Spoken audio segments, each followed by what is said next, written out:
Hello, my dear friends and students. How are you all? I hope so you will be better. आज हम class 10 की mathematics का कुछ आपको strategy बताना चाहेंगे पूरे कोर्स की, पूरे सेशन के कोर्स की कि किस टाइप से होगी for all boards, specially for UP board. ठीक है, यूपी बोर्ड में हमारे कुछ ऐसे चैप्टर्स हैं जिनमें कुछ यूनिट जो हैं हमारी वो डिडक्ट हो चुकी हैं और कुछ लेफ़्ट हैं। तो जो लेफ़्ट हैं स्पेशली यूपी बोर्ड के लिए मैं बता रही हूँ वही वाली हैं। बट सीबीएसई एंड आईसीएसई जो आपका बोर्ड है आपके लिए भी यही मोस्ट इम्पॉर्टेंट होंगी, बट थोड़ा बहुत डिफरेंस चल सकता है। ठीक, वैसे तो यही है आईसीएसई एंड सीबीएसई बोर्ड में भी। आईसीएसई में कुछ एक्स्ट्रा हो सकता है but CBSE will be same as a UP board because both board follow the NCERT pattern, that's why. देखो बच्चों, अब हमारा यूपी बोर्ड में क्लास 10 में मैथमेटिक्स का सिलेबस देखेंगे हम। सिलेबस में कुल यूनिट्स हैं हमारी 7। ठीक है, अब इसमें से आपका आएगा 70 नंबर का पेपर, इसमें से आता है आपका जो रिटिन में आता है। ठीक, 30 नंबर्स का आपका प्रोजेक्ट होता है और 70 मार्क्स का आपका रिटिन में से आता है। अब उन 70 मार्क्स में से भी आपके 20 मार्क्स के एमसीक्यूज हो गए हैं इसी ईयर से, 2023 वाले सिलेबस से 20 नंबर के बहुविकल्पीय प्रश्न हो गए हैं। जो इसके लिए, इन बहुविकल्पियों को सॉल्व करने के लिए आपको हर चीज़ की कॉन्सेप्चुअल जानकारी होना ज़रूरी है। ठीक, अब फॉर्मूले की, इवन हर तरीके की, क्योंकि एमसीक्यूज हमारे कैसे दिए होते हैं, बहुत ज़्यादा कन्फ्यूजेबल दिए होते हैं। ठीक है, 1 - 1, अगर आपकी इतनी सी भी मिस्टेक हो गई so you will be displaced. ठीक है, आप अपने पास से डिस्प्लेस हो जाओगे। इसलिए इस बात पे ध्यान देना ज़रूरी है कि जो भी आप चैप्टर या जो भी स्टार्ट करें उसकी कॉन्सेप्चुअल थिंकिंग या कॉन्सेप्चुअल नॉलेज, बेसिक नॉलेज आपको अच्छे से होनी चाहिए। अब देखिए, सबसे पहले मैं आपको बताना चाहूँगी फर्स्ट यूनिट है हमारी number system as per UP board syllabus. पहली यूनिट है हमारी संख्या पद्धति जो कैरी कर रही है हमारे 5 मार्क्स। ठीक है, अब इसमें एक ही चैप्टर है वास्तविक संख्याएं। इन इस चैप्टर में से ही आएगा आपका जो भी एमसीक्यू या जो भी शॉर्ट या फिर लॉन्ग वगैरह आएगा, वो टोटल मिला के 5 नंबर का आएगा। सेकेंड यूनिट है हमारी बीजगणित।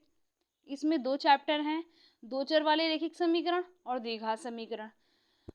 सबसे ज़्यादा most important topic and most important unit and most important topic that carries a highest marks.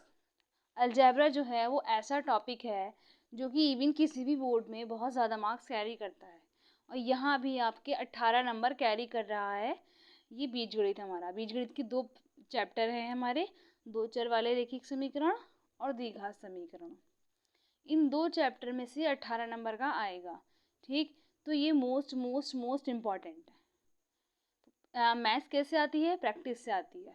तो हर चीज़ की आपको प्रैक्टिस होनी चाहिए। जो भी आपको बताया जाए डेली टू डेली आप उसको रिवाइज कीजिए, उसको करके देखिए, उस क्वेश्चन को करके देखिए। ऐसे वीडियो सुनने से तो आपको नहीं आ जाएगा। जो हम आपको बताया जा रहा है, जो भी आपको कराया जा रहा है, उसकी प्रैक्टिस करना ज़रूरी है, या उसके शॉर्ट नोट्स आप प्रिपेयर कर लीजिए। सेकेंड यूनिट मैंने आपको बता दी। सेकेंड यूनिट कैरी कर रही है हमारी 18 नंबर। ये मैं आपको बता रही हूँ 70 नंबर का जो रिटन पेपर होता है ना, उसमें से। थर्ड यूनिट है हमारी निर्देशांक ज्यामिति जो कैरी कर रही है 5 मार्क्स। इसी के सामने लिखा हुआ है, मैंने लिख भी रखा है आपको, चैप्टर का नेम और यूनिट नेम भी लिख रखा है। उसके आगे कैरीज मार्क्स भी लिख रखे हैं कि कितने मार्क्स कौन सा यूनिट कैरी कर रही है। थर्ड यूनिट हमारी निर्देशांक ज्यामिति है, कोऑर्डिनेट ज्योमेट्री, ये भी 5 मार्क्स कैरी कर रही है। और इतनी सिंपल सिंपल हैं ये सब चीज़ें, बहुत जब आप करेंगे तो बहुत इजी लगेंगी। और बट आप जब सॉल्व करने बैठोगे तो कुछ ना कुछ एमसीक्यू वगैरह उसमें कुछ ना कुछ आप कंफ्यूज हो सकते हो। जब तक आपकी प्रैक्टिस अच्छी नहीं होगी तब तक आप अच्छे से उसको सॉल्व नहीं कर पाएंगे या टिक नहीं कर पाएंगे एमसीक्यू को, क्योंकि 20 एमसीक्यू का बहुत सिग्निफिकेंस है आपके पूरे 70 मार्क्स के पेपर में। फोर्थ यूनिट है हमारी ज्यामिति जो कि 12 नंबर कैरी कर रही है। ठीक, अब इसमें है 2 चैप्टर। चैप्टर 1 है हमारी त्रिभुज और चैप्टर 2 है हमारा रचनाएं।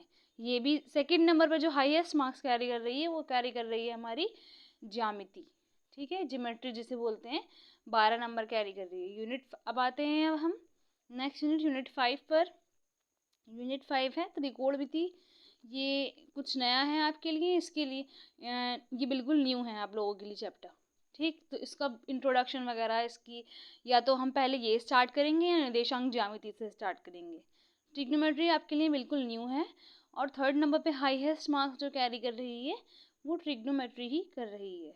इसके भी 2 चैप्टर हैं, त्रिकोणमिति का परिचय और ऊंचाई और दूरी। दोनों में से आई थिंक 5-5 नंबर का, और जो ऊंचाई और दूरी वाला चैप्टर है ना, इसमें से तो लॉन्ग ही आता है 4 मार्क्स का 101%। और इस साल 2023 का पेपर का मैंने एनालाइज किया है तो उसमें भी लॉन्ग ही आया है ऊंचाई और दूरी वाले चैप्टर में से। तो त्रिकोणमिति आपकी कुल मिलाकर 10 नंबर कैरी कर रही है। अब आते हैं नेक्स्ट चैप्टर मेंसुरेशन पर। मेंसुरेशन या फिर क्षेत्रमिति है हमारी, ये भी 10 मार्क्स कैरी कर रही है। तो थर्ड नंबर पर हाईएस्ट मार्क्स कैरी कर रही है हमारा क्षेत्रमिति।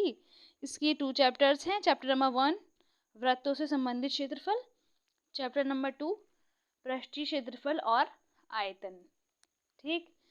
लास्ट एंड ये भी इम्पोर्टेंट यूनिट है सांख्यिकी स्टैटिस्टिक्स। शायद आपने पढ़ा भी होगा 8th क्लास में, मीन मीडियन मोड होता है इसमें। अब इसमें मीन मीडियन मोड फाइंड करने का कुछ थोड़ा सा अपर लेवल का फॉर्मूला वगैरह दिया हुआ है। पहले तो बहुत बेसिक लेवल का था, अब थोड़ा अपर लेवल का है वो, बस इसमें और कुछ नहीं है, मीन मीडियन मोड ही फाइंड करना होता है और बाकी बस यही है स्टैटिस्टिक्स में। ये भी बहुत सिंपल है, ये भी 10 मार्क्स कैरी कर रही है। तो ये हुआ आपका आज के टोटल सिलेबस का एनालाइज। तो ये सातों की सातों यूनिट आपकी 70 नंबर कैरी कर रही है, जोड़कर 18 और 5 23 और 5 28, 28 और 12 40 और 10 50 और 1 60 और 1 70, ठीक। ये 70 नंबर कैरी कर रही हैं। अब इन 70 में से आपके 20 नंबर के एमसीक्यू आ जाएंगे हर चैप्टर में से। मेरे हिसाब से जो ज़्यादा मार्क्स कैरी कर रही है उसमें से 3-4 नंबर का एमसीक्यू तो आने ही है। बाकी जो 5-5 नंबर कैरी कर रही है उसमें से 1-1 ले लेंगे ये लोग, बाकी जो 12 कर रही है उसमें से भी 2 ले लेंगे। कुल मिला के आपको जो एवरेज बता दिया गया है एक तरीके से परसेंटेज, ज़्यादा मार्क्स कौन कैरी कर रहा है आपका बीजगणित और ज्यामिति, त्रिकोणमिति, क्षेत्रमिति, सांख्यिकी, ठीक है। तो अब हम अगली सीरीज़ में या अगले अपने वीडियो में जो बात बताएंगे क्लास 10th की मैथमेटिक्स के बारे में, वो निर्देशांक ज्यामिति के बारे में बात करेंगे। क्योंकि सबसे पहले हम लेके चलते हैं जो कि हमारा सबसे लीस्ट मार्क्स कैरी कर रहा है, निर्देशांक ज्यामिति, और संख्या पद्धति भी कर रही है, बट हम पहले निर्देशांक ज्यामिति चूज़ करेंगे। Okay guys, thank you for visiting here. Please like share and subscribe my dear friends. और बच्चों किसी को कोई प्रॉब्लम हो तो वो मुझसे कमेंट सेक्शन में पूछ सकता है, और जो भी प्रॉब्लम हो मुझे पर्सनली मैसेज कर भी पूछ सकते हैं कि क्या प्रॉब्लम है, कहाँ क्या समझ में नहीं आ रहा है। Okay, thank you.